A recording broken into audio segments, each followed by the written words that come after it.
Welcome back. In this video, I'm going to show you how to sync audio in VLC Media Player. So the first thing that you need to do is to open up your VLC desktop app. So once you are here, you're going to select the media that you want to set up the delay or see if we have a delay and you want to synchronize it.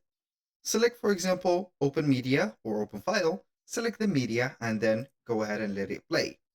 So if you are going to play the media, from the beginning, you are going to hear and take note if the audio is going to be delayed by 1 second, 2 seconds, or whatever right there. So you can also read the chronology of the audio by seeing or taking a look at the duration of the audio here and also the video. Now, what are we going to do is to click on Tools, click on Track Synchronization, and now we are going to see audio/video. Here we have the audio track synchronization. If the video or the audio is going to be delayed and the video is going to be playing normally, we're going to adjust the synchronization as this.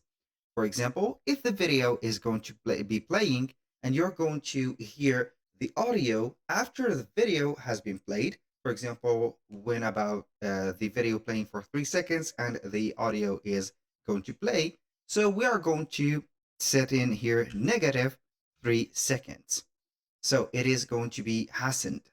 Now, if you are going to hear the audio first and then you are going to see the video playing, for example, about 3 seconds of audios, and then you are going to see the first, let's say, glance of the video, we're going to type in here +3.